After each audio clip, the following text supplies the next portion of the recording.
සරණයි සුබුදෑසනක් වේවා. අද අපි මාධ්‍ය සාකච්ඡාවේදී විශේෂයෙන් මතක් කරන්න තියෙන්නේ මේ වෙනකොට අපේ රටේ ජනතාව ඊටාම අපහසුතාවයට ආර්ථික වශයෙන් සමාජික වශයෙන් හැම පැත්තෙම බිඳ වැටිච්ච අවස්ථාවක්. මේ වෙලාව වෙනකොට රටේ ජනතාව ඇත්තටම රටේ අනිත් පැත්තෙන් බැලුවාම දැවෙන ප්‍රශ්න සමුදායකින් අද ආහාර පාන ටිකක් උයා ගන්න බැරි තත්ත්වයකටපත් වෙලා තියෙනවා. ඊගාවට උයා ගන්න එළවලු ටිකක් ගන්න බැරි තත්ත්වයකටපත් වෙලා තියෙනවා. තමන් හම්බ කරගන්න වේතනයෙන් අවශ්‍ය මාසික ක්‍රමවේදය ජීවන චක්‍රය සකස් කර ගැනීමට බැරි වෙනවා තියෙනවා. ඒ අතරතුරදී අද වංචාකාරයෝ හොරු මේ වෙනකොට දැවැන්ත විදියට සමාජය තුළ වෙලාගෙන තියෙනවා. ඊගාවට මත්ද්‍රව්‍ය නිසා විශාල හානියක් සමාජගත වෙලා තියෙනවා. අනිත් පැත්තෙන් අද ව්‍යාපාරංකාරයෝ මේ වෙනකොට විශාල වශයෙන් අහිංසක මිනිසුන්ගේ මුදල් ගරා කෑමේ වැඩපිළිවෙලකට ක්‍රියාත්මක වෙලා තියෙනවා. එක පැත්තකින් මේ රැකියා ඒජන්සි ගොඩාක් රැකියා ඒජන්සිස් ලංකාවේ දාලා තිනවා. මේවයි කරන්නේ ඊටාම අමූලික පට්ටපල් බොරු කියලා ඉවර වෙලා මිනිස්සුන්ගේ සල්ලි ගරාගෙන කෑමේ වැඩපිළිවෙලක් සකස් වෙලා තියෙනවා. සමහර මිනිස්සු ජපානය යවනවා කියලා කොරියාව යවනවා කියලා ඊගාවට ඇමරිකාවේ එංගලන්තය යවනවා කියලා මාසික පඩිය ලක්ෂ 10යි 15යි කියලා මිනිස්සු රවට්ටලිලා සල්ලි ගැනීමේ දැවැන්ත කූට ව්‍යාපාරයක් රට පුරාම වෙලාගෙන තියෙනවා. ඒ නිසා අපි රජයටත් මේ පිළිබඳව විදේශ සේවා කාර්යාංශයටත් අපි මේ පිළිබඳව සොයා බලන්නේ කියලා උන්ට මේ මතක් කරනවා. මොකද මේ ආයතන පිහිටවලා තියෙන විදේශ රැකියා සේවා නියුක්ති කාර්යාංශය පිහිටවලා තියෙන තමන්ගේ ළඟට පැමිණිල්ලක් එනතුරු බලාගෙන ඉන්න නෙමෙයි. රටේ ජනතාවට යම් අසාධාරණයක් මේ විදේශ රැකියා සම්බන්ධව වෙනවා නම් ඔවුන්ගේ මුදල් අයුතු ලෙස භාවිතා කරනවා නම් ඔවුන්ගේ પાස්පෝර්ට් එක ඩෙන්ටිටි යම් කිසි කෙනෙක් ගන්න පෞද්ගලික තියාගෙන ඒක බරපතල වැරද්දක්. ඒ වගේ දේවල් සොයා බැලීමේ කාර්යභාරය විදේශ සේවා නියුක්ති කාර්යාංශයට පැවරලා තියෙන කාර්යභාරය කොටසක්. ඒගොල්ලෝ අනිවාර්යෙන් බැඳී සිටිනවා මේ වෙන අසාධාරණයක් වෙනුවෙන් පෙනී සිටින්න. ඒකට තමයි ඒව පටපත් කරලා තියෙන්නේ. ඉතින් ඒ නිසා දැන් මේ වෙනකොට ජපානය යවනවායි කියලා සමහර රැකියා ඒජන්සිස් පිටවලා තියෙනවා. ඒවා සමහරලාට කුරුණෑගල පැත්තේ ආදී ස්ථානවල විශාල මහා පරිමාණයෙන් මාසික ලක්ෂ 2-3ක ලොකු ගොඩනැගිල්ලක් අරගෙන මාසිකව කුලිය ගෙවලා වාහනේම තියාගෙන මෙතන වැදගත් විදිහට ජපානය යවන ආයතනයක් විදිහට තමයි පෙන්වන්නේ. එතකොට ගම්වල ඉන්න ළමයි එනවා මේ ස්ථානෙට ඇවිල්ලා රැකියාවක් සඳහා පිටරට යන්න ඕනේ කියලා ඔවුන්ගේ දහසකුත් ප්‍රශ්න තියෙනවා. ඒ ප්‍රශ්න වලින් මිදෙන්න පුළුවන්. ජපානට ගියොත් ලක්ෂ 5ක් 10ක් මාසික පඩිය තියෙනවා. ඒ නිසා අපිට මාසෙන් දෙකෙන් තමන්ගේ තියෙන ප්‍රශ්න ටික ඉවර කරගන්න පුළුවන් කියලා මානසිකත්වය හදාගන්න ළමයි මේ ස්ථානවලට ඇවිල්ලා මේ ඒජන්සි කාර්යාංගෙන් තරව් කාර්යාංගෙන් විශාල අපහසුතාවයකට පත් වෙන නිසා ඔවුන්ට සල්ලි නැහැ. විදේශ රටකට යන්නේ. ඒතකොට ලක්ෂ 15ක් ගෙවන්න ඕන ඒජන්සියට.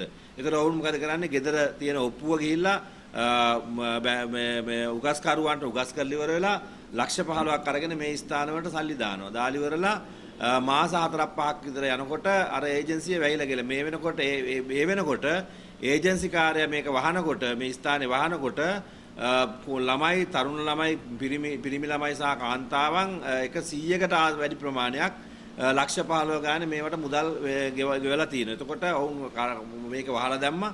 අන්තිමට අර අහිංසක මිනිස්සුන්ට වහමුණ තත්ත්වයට පත් වෙලා තියෙනවා. ගම්මානවල සම්පූර්ණයෙන්ම ආර්ථික ප්‍රශ්නවලට ඊගාවට ගෙවල් අතර ඇති වෙන ගැටුම් වල ප්‍රශ්නවලට මූලික හේතුන් බවට පත් වෙලා තියෙන්නේ මේවා.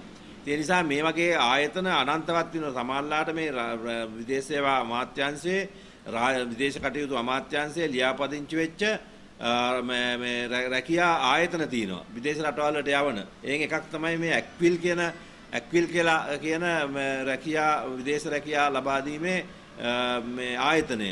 මේ වෙනකොට මේක ඊටාම දරුණු සාගත විදියට වංචාවල් රාශියක් මේ වෙනකොට සමාජයට කරලා තියෙනවා. එතකොට ඒක කාරණාවක් තමයි පහුගිය දවසකදී සෞදි අරාබියේ සෞදි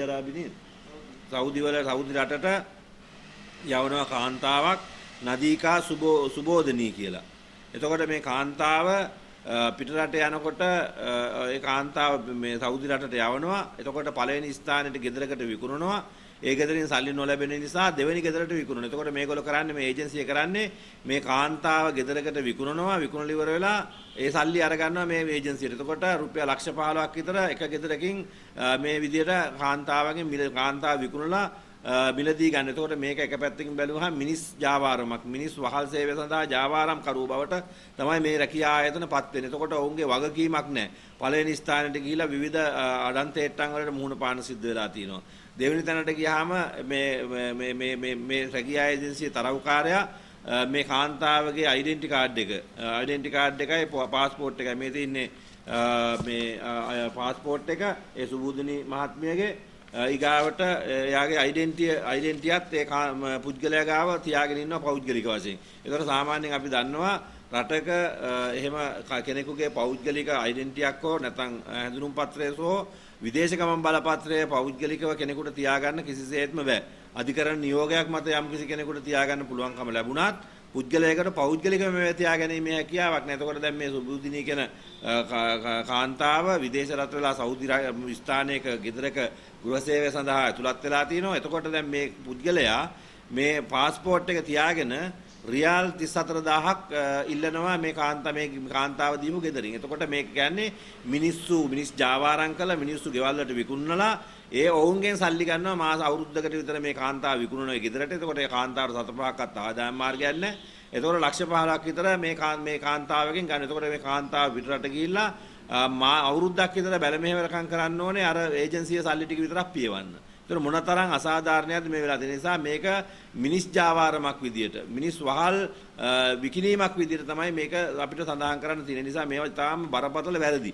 ඒ නිසා මේ ආයතන වලට එරෙහිව රජය විසින් කටයුතු සිදු කරන්නට ඕනේ. ඒ වගේම තමයි තවත් තරුණයෝ විශාල ප්‍රමාණයක් මේ ස්ථානයේ විදේශගත කරනවා ඩුබායි රාජ්‍යයට යවනවා කියලා මේ වෙනකොට දැන් අපි මේ ස්ථානයේ තරුණයෝ දෙන්නෙක් ඇවිල්ලා ඉන්නවා. ඒ තරුණයෝ දෙන්නගෙන් එක්කෙනෙක් කියලා තියෙනවා ඉස්සෙල්ලාම ඩුබායි වලට යවන්න පුළුවන් ඕගොල්ලන්ට ලක්ෂයක් අපිට වියදම යනවා කියලා. ඊට පස්සේ දැන් මේ ළමයි දෙන්නම අයියා මල්ලි මේ දෙන්න ලක්ෂ දාලා තිනවා දෙන්නම රට යනවා. මොකද ඇත්තටම ආර්ථික අපහසුතාවයන් තියෙන නිසා. ඊගාට එක ළමයෙක් විවාහ වෙලා ළමයිත් ඉන්නවා. එතකොට ඒ නිසා මොවුන්ගේ පෞල් ජීවිත රැක ගැනීම සඳහා යම් ක්‍රියාමාර්ගයක් ගන්න ඕනේ. ඒ නිසා තමයි මේගොල්ලෝ කරලා තියෙන දේ අම්මගේ රත්තරන් චේන් එහෙම උගස් තියලා ලක්ෂ 2ක් අරගෙන තමයි මේ ආයතනට ඇක්විල් ඒජන්සියට සල්ලි දීලා තියෙන්නේ. එතකොට ලක්ෂ දුන්නාම එක්කෙනෙක් ලක්ෂ ගන්න ලක්ෂ 2ක් දෙන්න දීලා තියෙනවා. මේ වගේ ගොඩාක් අය මේ ස්ථානෙට පත් වෙලා තියෙන මේ අසරණ භාවයට පත් වෙලා තියෙනවා. ඊගාට ගිහිල්ලා ඇහුවාම කියනවලු අපි වීසා ගහලා දෙන්න තව ලක්ෂ 2ක් යනවා කියලා. එතකොට එක්කෙනෙකුට ලක්ෂ 2. එතකොට තව ලක්ෂ 2 මේගොල්ලෝ ගේ ඔප්පුව උගස් තියලා මේගොල්ලෝ තව ලක්ෂ 2 දෙනවා. එතකොට ලක්ෂ 3ක් දීලා දෙන එක්කෙනෙක්. එතන අයියා මල්ලි දෙන්නම ලක්ෂ 6ක් දීලා තිනවා. එතකොට 6ක් දීලා මේගොල්ලන්ට වීසා එකක් ඇවිල්ලා තින්නේ මොකක්ද සංචාරක වීසා එකක්. ඒ කියන්නේ මාස දෙකකට ලබා දෙන සංචාරක වීසා එකක් තමයි මේගොල්ලන්ට දීලා තියෙන්නේ. සංචාරක වීසා එකකින් කවදාවත් රැකියාව සඳහා සම්බන්ධ වෙන්න බෑ. එතකොට දැන් මේක ඇති තියෙන. එතකොට දැන් මේ වුණ මාස 3කට 4කට පස්සේ මේ ආයතනට කතා කරගෙන ඒගොල්ලෝ ගාව රෙකෝඩින් තියෙනවා. ආයතනට කතා කර අහනවා අපිට මේ කවදද යන්න තියෙන්නේ. ඊට පස්සේ ඒගොල්ලෝ කියනවා තව ලක්ෂයක් දෙන්න.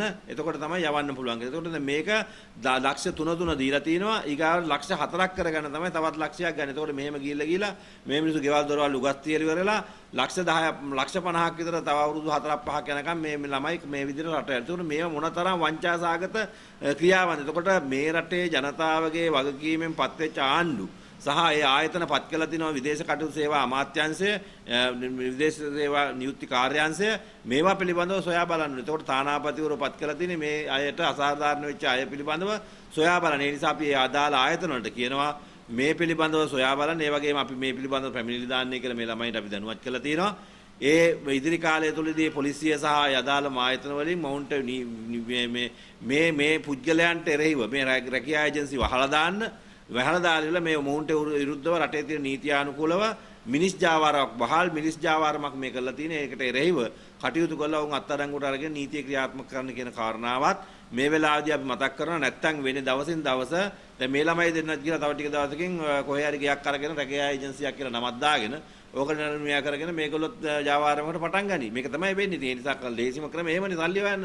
ඒ නිසා මේ වගේ තත්ත්වයට අද ජාවාරම්කාරයෝගේ තෝතැන්නක් බවට මේ රටපත් වෙලා අවසానයි. ඒ නිසා මේක ඉවත් කිරීම සඳහා රාජ්‍ය ආයතන වල වගකීමක් ඒගොල්ලෝ බැඳී සිටිනවා. ඒ නිසා මේක වහාම ක්‍රියාත්මක කරන්න නැත්නම් ඉදිරි කාලය තුලදී ඒට එරෙහිව කටයුතු කරන්න සිංහල රාව්‍ය දේශපාලන පක්ෂයත් සිංහල රාව්‍ය ජාතික සංවිධානයත් සූදානම් කියන කාරණා මේ වෙලාවේදී විශේෂයෙන් මතක් කරන්න ඕනේ.